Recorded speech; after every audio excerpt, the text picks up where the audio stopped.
programme vous est offert par Illico Cash.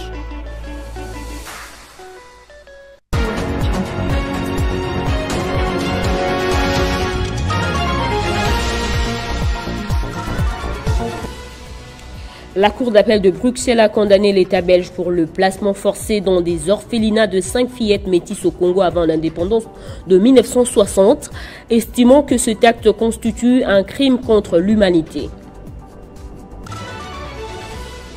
Affaire fourrage d'eau, invité comme témoin à la Cour de cassation, le ministre du Développement rural Moïndo Nzangi a révélé que l'eau de ces fourrages est dangereuse pour la consommation. En Guinée, 56 personnes sont mortes par bousculade dans un stade du sud-est du pays. 3 jours de deuil national ont été décrétés par le président de transition. L'indépendance de 1960.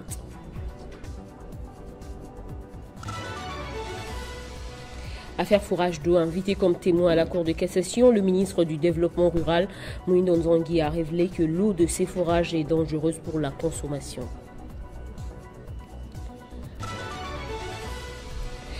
En Guinée, 56 personnes sont mortes par bousculade dans un stade du sud-est du pays. 3 jours de deuil national ont été décrétés par le président de transition. Madame, Monsieur, merci d'avoir choisi Télé 50 pour vous informer. En sécurité dans l'est de la RDC, Kinshasa a obtenu un nouveau procès contre Kigali devant la Cour africaine de droits de l'homme et des peuples basée à Arusha en Tanzanie. Selon le vice-ministre de la Justice en charge du contentieux international, Simon Mbimba, le procès de la République démocratique du Congo contre le Rwanda à cette cour va s'ouvrir le 12 février 2025. La Cour africaine des droits de l'homme et des peuples a annoncé le 28 novembre 2024 l'ouverture du procès RDC Rwanda le 12 février 2025, soit dans 2 mois. Il faut distinguer ce procès de celui qui a été ouvert le 26 septembre 2024 devant la Cour de justice de l'EAC. Le procès dont je vous entretiens ce jour s'ouvrira devant la Cour de droits de l'homme et des peuples qui est une juridiction de l'Union africaine.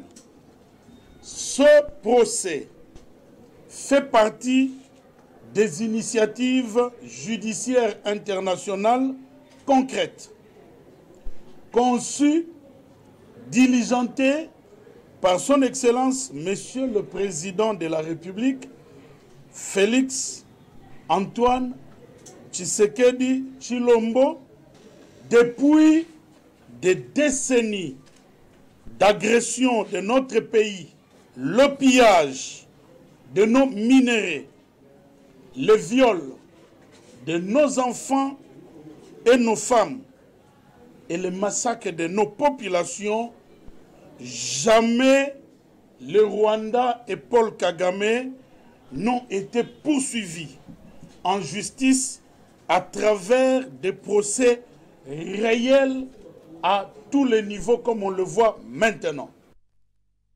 Le ministre d'État en charge du budget, Aimé Boji, est attendu ce mardi au Sénat pour participer au débat général sur le projet de loi de finances exercice 2025 pour une seconde lecture. Par ailleurs, au cours de la plénière d'hier lundi, le Sénat a autorisé la ratification par la RDC de l'accord portant création de l'agence de facilitation du transport en transit du corridor de Lobito. La Chambre des sages a également adopté les rapports de la commission ECOFIN sur le projet de loi de reddition des comptes 2023 et rectificative 2024. Présidée par le speaker de la Chambre haute du Parlement, Jean-Michel Samalou Condé, la plénière de ce lundi 2 décembre au Sénat a été consacrée à l'examen du rapport de la Commission des relations extérieures sur la ratification par la RDC de l'accord portant création de l'Agence de facilitation du transport en transit du corridor de Lobito, signé à Lobito en République d'Angola le 27 janvier 2023 entre la RDC, l'Angola et la Zambie.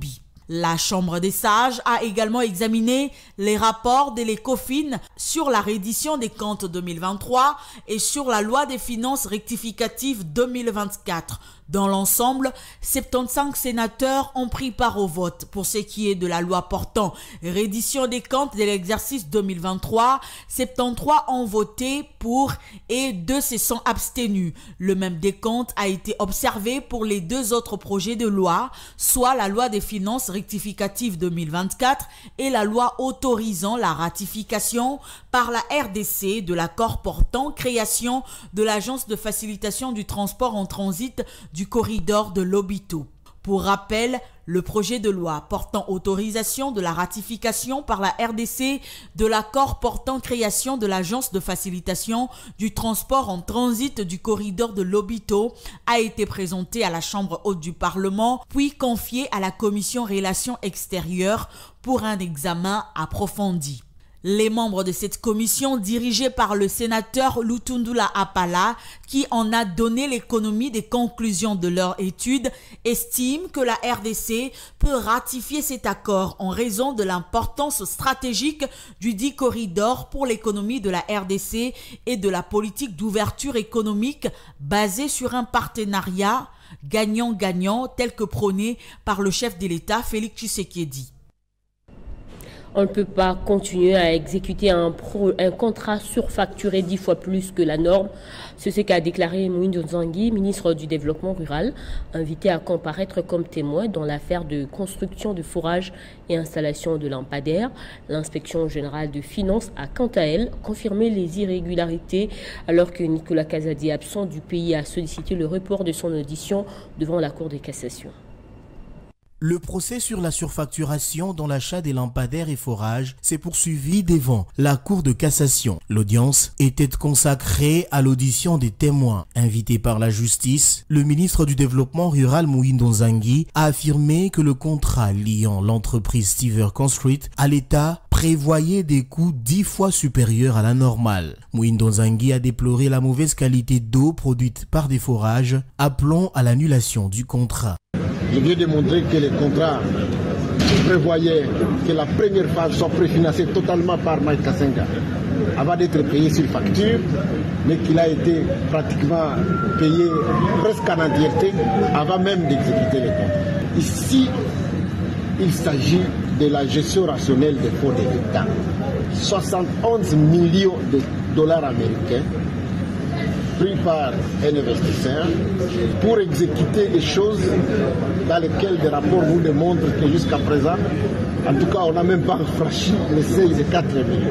Lors de cette audience, Kasongo Olenga, inspecteur des finances et représentant personnel de Jules Alinguete, a chargé plusieurs responsables. Il a dénoncé la signature du contrat par l'ancien ministre Guy Mikulu, malgré l'absence d'approbation du Premier ministre et le paiement en procédure d'urgence orchestré par l'ancien ministre des Finances, Nicolas Kazadi, sur plusieurs comptes et en 4 phases. L'inspection générale des finances a confirmé que le projet était entaché d'irrégularités majeures. Selon Kasongo Olenga, certains forages avaient été facturés jusqu'à 994 142 $, un montant jugé exorbitant. Ces pratiques ont renforcé le soupçon de surfacturation et de détournement de fonds. Cité à comparaître à l'audience de ce lundi, en tant que renseignant, l'ancien ministre des Finances Nicolas Kazadi, absent du pays, a sollicité le report de son audition devant la Cour de cassation. C'est donc un dossier à suivre.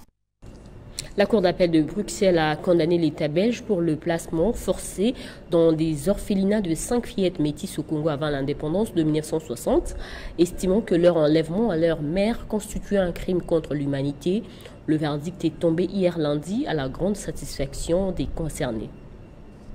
La Cour d'appel de Bruxelles a rendu un verdict historique en condamnant l'État belge pour crimes contre l'humanité commis durant la colonisation du Congo belge. 5 femmes métisses nées entre 1948 et 1952 avaient intenté une action en justice après avoir été enlevées à leur mère congolaise et placées dans des institutions religieuses sous le régime colonial belge. La Cour a reconnu que ces pratiques s'inscrivaient dans une politique systématique de ségrégation raciale et d'enlèvement sous l'administration belge. Je suis aux anges. On a gagné. Que l'Éternel Dieu Tout-Puissant soit loué. Est-ce qu'on a fait ça pour gagner d'abord quoi? Notre dignité. On était quand même des enfants d'un père et d'une mère qui ne nous a pas abandonnés, pas du tout. On a réussi. Hein? Maintenant, je vois qu'il y a la justice en Belgique. J'ai confiance maintenant à la justice de Belgique. Ce verdict ouvre la voie à des revendications supplémentaires pour des réparations, après des excuses officielles présentées en 2018 par l'ancien Premier ministre Charles Michel et l'adoption de la résolution Métis par le Parlement belge en 2019. Il convient de noter que cette décision intervient dans un contexte où la communauté internationale s'efforce de renforcer la lutte contre les crimes contre l'humanité, notamment à travers la Convention sur la prévention et la répression des crimes contre l'humanité. Les débats autour du changement ou de la révision constitutionnelle continuent de susciter de réactions en faveur ou contre. Tenez, la coordination de jeunes ressortissants de la province du Sankourou se sont rangés derrière le député national Daniel Asselow pour dire oui au changement de la loi fondamentale du pays. La coordination de jeunes ressortissants du Sankourou pour l'honorable maître Daniel Asselow Kitoakoy suit avec attention soutenue et scrupuleuse les débats autour du changement de la Constitution du 18 février 2006, souhaité par le président de la République, Félix-Antoine Tshisekedi Tshilombo, qui veut léguer au peuple congolais un cadre constitutionnel adapté aux réalités sociopolitiques de notre pays. Conscient des imperfections contenues dans l'actuelle Constitution à la lumière des enjeux en rapport avec la souveraineté de notre pays et les conditions de fonctionnement de nos institutions, la coordination de jeunes ressortissants du Sankourou et solidaire, maître honorable Daniel Asselow Kitoakoy, soutiennent sans embâche cette initiative salutaire du président de la République et garant du bon fonctionnement des institutions. Pour ce faire, la coordination de jeunes ressortissants du Sankourou pour l'honorable maître Daniel Asselow invite le peuple congolais et le jeune en particulier de s'approprier de cette démarche du président de la République pour un Congo fort et prospère. Conflit foncier entre Baïzi, Miruo ainsi que 19 familles résidant le quartier Kaindo à Goma dans la province du Nord Kivu. Ces familles ont porté plainte contre les deux précités auprès de la Cour d'appel d'avoir falsifié un arrêté du ministre de l'Urbanisme et Habitat de 2011 pour occuper illégalement leurs parcelles. Devant le palais de justice à Goma, ces familles sont venus déposer leur mémorandum pour demander l'arrestation de Otto Baïzi ainsi que Mirimo Mushagalusha Jonathan, cités selon ces familles dans des spoliations de plusieurs parcelles. Nous sommes dans la ville de Goma. Leur souci est qu'ils soient directement arrêtés car utilisant des faux arrêtés pour se réclamer la propriété de ces terrains. Alors si nous sommes ici, c'est juste pour venir voir les autorités de la justice, pour demander de nous remettre dans nos droits, parce que pour le moment, on n'arrive plus à fermer l'aide de la nuit, parce qu'il y en a de ces personnes-là qui sont en train de nous traquer chaque jour ici avec un fort arrêté que même le ministère de l'Urbanisme et Habitat ne connaît même pas. Ils nous ont déjà fait une lettre, une correspondance en disant que l'arrêté en question qu'ils sont en train d'exécuter, ils sont en train de prouver ici sur nos instances au niveau du Nord Kivu, ça n'existe pas, ce n'est pas reconnu au niveau national. Nous demandons que ces personnes-là soient arrêtées et que ces noms-là, je peux citer, il s'agit de M. Otto Baïzi ainsi que M. Miruo Mushagalusha Jonathan. Leur démarche est soutenu par Patrick Mundeke, un notable de la ville de Goma, et qui a plusieurs fois dénoncé la spoliation des parcelles de l'État et des particuliers. Et ce n'est pas seulement cet endroit. Il faut arrêter là désaffecter 10 parcelles de l'État dans la ville de Goma. Je pense que nous allons carrément le transmettre au gouverneur de province pour que lui aussi enquête sur les 9 autres parcelles de l'État qui ont été spoliées par des gens de mauvaise foi et que ceux-ci, cette fois-ci, soient arrêtés, jugés et condamnés, afin que ce vol de patrimoine de l'État congolais cesse dans notre pays. Toutes nos tentatives pour avoir les réactions de ces personnes citées n'ont pas encore abouti. C'est donc un dossier à suivre. Direction le Haut-Katanga dans la ville de Likasi pour parler des travaux de construction de la route Kilela-Bonanda, 90 km qui relie la ville de Likasi à la Zambie. Dans cette ville, l'élan est maintenu, des routes et des ponts sont construits ou rénovés en grand nombre. En véritable homme de terrain, le gouverneur Jacques Yaboula, qui accompagnait son ministre des Infrastructures, Jean-Paul Koueta, était sur le terrain pour accélérer les travaux en cette saison pluvieuse. Les détails dans ce reportage. À Likasi, deuxième ville de la province du Haut-Katanga, les bourbiers et la plupart des routes en terre battue ont laissé la place à une série de couches d'asphalte selon les normes sur plusieurs kilomètres, tandis que des ponts de fortune sont remplacés par de nouvelles structures en béton. Bref, Likasi présente à ce jour un nouveau visage. L'initiateur de ce vent de construction et de modernisation des infrastructures de la ville montagneuse et gouverneur de province, Jacques Yaboula Katoué, accompagné de son ministre des Infrastructures, s'est rendu sur place ce lundi 2 décembre 2024. Le patron de l'exécutif provincial a parcouru plus de 10 km de routes en cours de construction ou déjà exécutées, partant de l'avenue d'Itengwa, où a été jeté il y a 2 ans le pont Fachi-Béton, le pont le plus long de la province.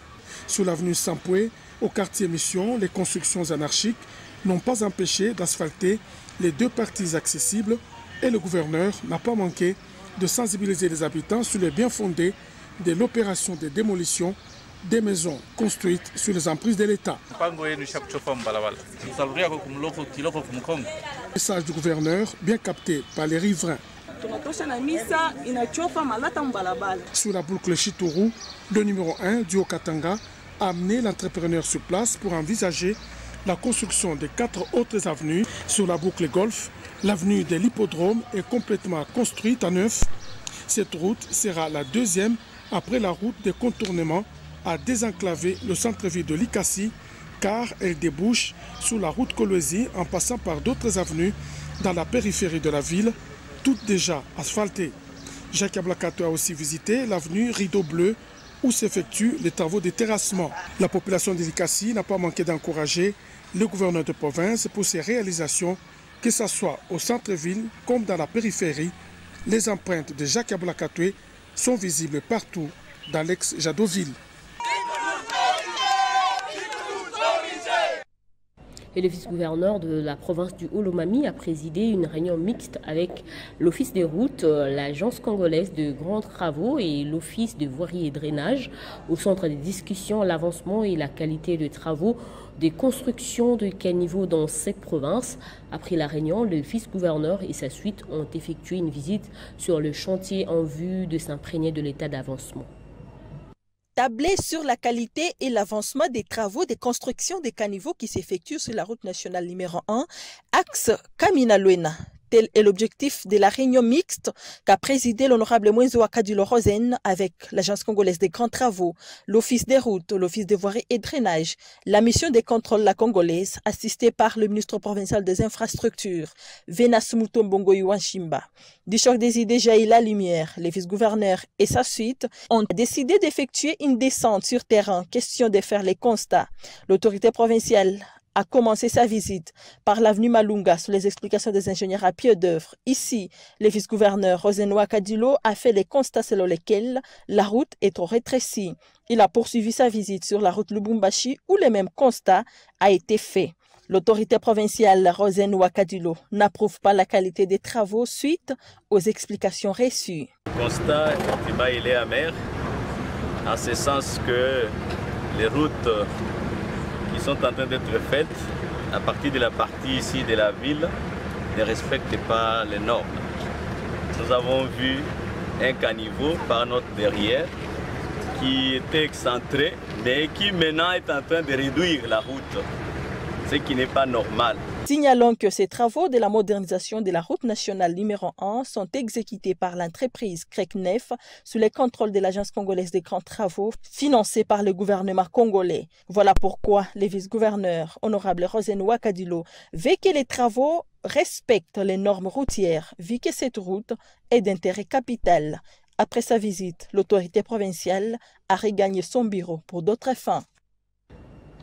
Dans le reste de l'actualité en Guinée, 56 personnes ont trouvé la mort par bousculade après un match de football programmé pour rendre hommage au président de la transition, le général Mamadi Doumbouya. 3 jours de deuil national ont été décrétés dans le pays. L'opposition accuse le pouvoir d'être responsable de ce drame. Un déplacement incontrôlé des personnes lors d'un match de football a coûté la vie à plus de 50 personnes en Guinée. Ce bilan provisoire a été rendu public par les gouvernements. Cette rencontre avait pour but d'honorer les présidents de la transition, le général Mamadi Doumbouya. 3 jours de deuil national ont été décrétés dans le pays afin de commémorer les disparus. En réaction, l'opposition a pointé du doigt les autorités les accusant d'être responsables directs de ces drames. Certains témoins relèvent que l'amorce du massacre a été déclenchée par l'expulsion d'un joueur à la fin de la partie entre le club local et celui de la baie en finale, qui a ensuite engagé une succession d'événements. Hormis les morts, les services hospitaliers soufflent qu'il y aurait également des blessés. Le gouvernement guinéen assure leur prise en charge et s'engage à accompagner les familles éprouvées. Pendant ce temps, une enquête a été ouverte afin d'élucider les circonstances de cet événement douloureux. Le président américain sortant a foulé les sols angolais hier lundi pour une courte visite officielle. Joe Biden profitera de ce court voyage pour contrer l'influence de la Chine en mettant en avant un prestigieux projet ferroviaire soutenu par son État selon plusieurs médias. Il doit également s'entretenir avec son homologue Joao Lourenço. Plus de détails dans ce récit de Sarah Tanguy rendu par Héritienne Tambois.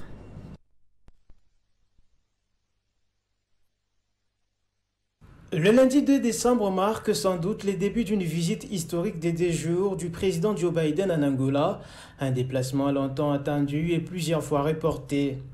La visite de Joe Biden intervient à quelques semaines de la fin de son mandat.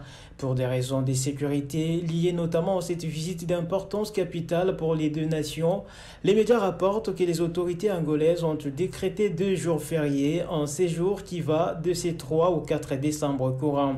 Selon plusieurs sources, l'ancien président américain profitera de ce court voyage pour contrer l'influence de la Chine en mettant en avant un ambitieux projet ferroviaire soutenu par son pays. En Angola, son agenda prévoit entre autres une rencontre avec le président angolais Joao Lourenço et va par la suite visiter le musée national de l'esclavage. Avant l'Angola, l'Américain s'est d'abord arrêté au Cap-Vert, pays insulaire de l'océan Atlantique, pour une brève réunion à huis clos avec le Premier ministre de ce pays. Rappelons que le chef de l'État américain sortant avait promis en 2022 de se rendre en Afrique. Il s'était rendu en Égypte la même année de sa promesse pour participer à une conférence de l'ONU sur le climat, mais n'avait pas encore tenu sa parole d'une visite officielle. Le dernier président américain à s'être rendu en Afrique subsaharienne était Barack Obama en 2015. En sport, déjà qualifiés pour les quarts de finale de la CAN Handball, les Léopards dames affrontent ce soir les Palancas Negras d'Angola dans le cadre de la dernière journée. Ce choc permettra à l'une de 2 équipes d'occuper la première place du groupe B. Après leur succès contre la Guinée, la RDC veut enchaîner une autre victoire pour se mettre totalement en confiance avant les quarts de finale et les joueuses en sont conscientes. Ben oui, comme on s'était dit avant le match, aujourd'hui on n'avait pas droit à l'erreur.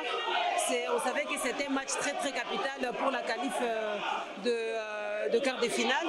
Donc on est resté solide, on est resté concentré jusqu'à arriver à remporter cette victoire. On est très très contents. Ben, une très grande nation, comme tout le monde le sait. on ne va pas baisser les bras. On a un objectif en commun qu'on va aller chercher jusqu'au bout. Donc on va affronter le match contre Angola avec la tête froide pour continuer à relever les drapeaux jusqu'au bout. Là déjà le premier objectif atteint de se qualifier en quart de finale.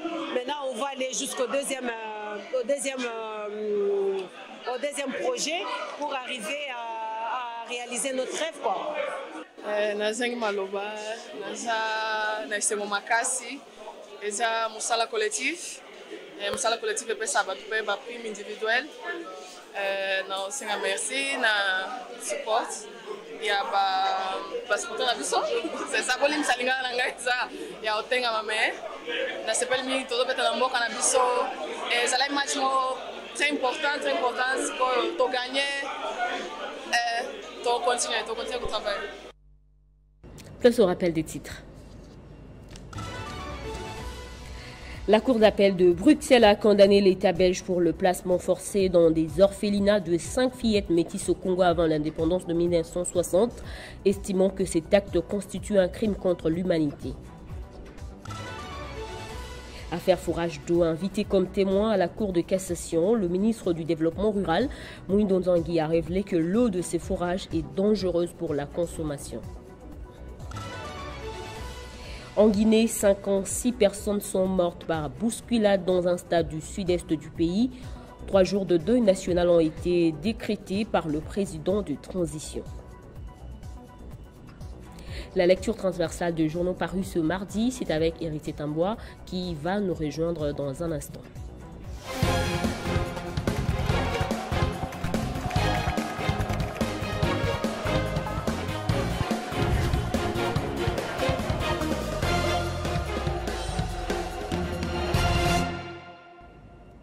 Je venais de la lancer, Héritier Tamboa nous rejoint. Bonjour. Merci beaucoup, Bédrine Kenge. Salutations respectueuses à toutes ces personnes qui nous suivent de partout. À la une de votre revue de presse à Isiro, le président de la République, Félix Tshisekedi, a demandé à l'Église d'être véritablement au milieu du village. Affirmatif, Bédrine, il a lancé cet appel au cours de la messe marquant le 60e anniversaire de la mort de la bienheureuse Anouarité, célébrée à Isiro, chef-lieu de la province du Haut-Tuélé. En effet, le site d'information Grand Lac écrit RDC à Isiro, Félix Tshisekedi demande à l'Église d'être véritablement au milieu du village. D'un titre à un autre, Bédrine, sur cette mention de son côté, 60e anniversaire de l'assassinat d'Anouarité Nengapeta, Félix Tshisekedi convie l'Église catholique à l'impartialité. Devant les fidèles catholiques et les pèlerins réunis pour cette commémoration, notent les médias, le chef de l'État a également rassuré les catholiques de l'engagement du gouvernement à les accompagner matériellement dans la construction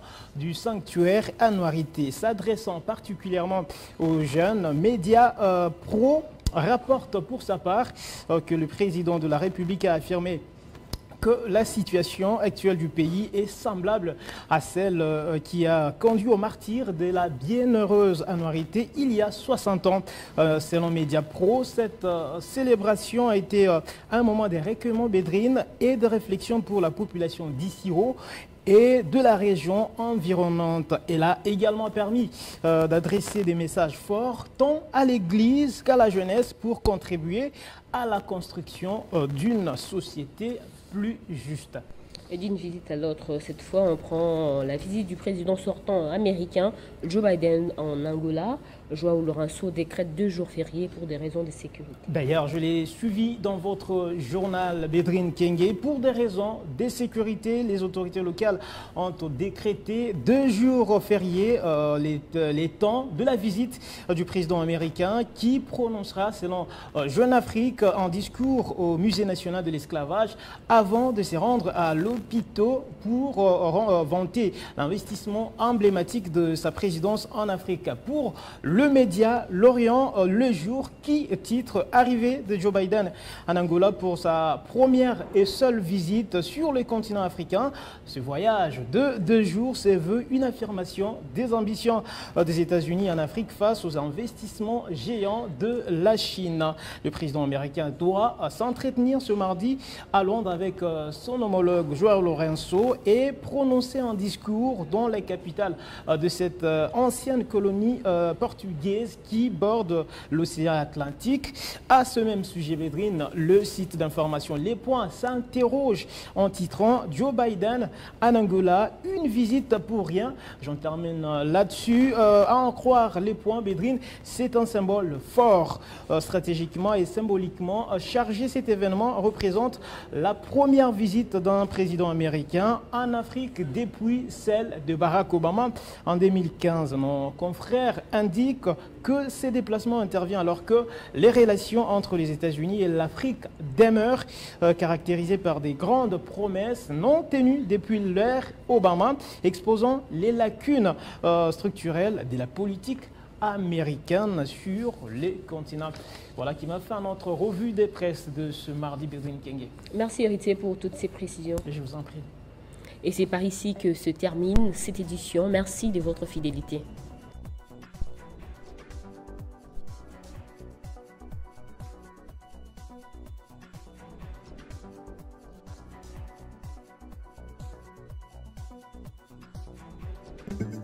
Retrouvez toute l'actualité en continu sur www.tele50.cd.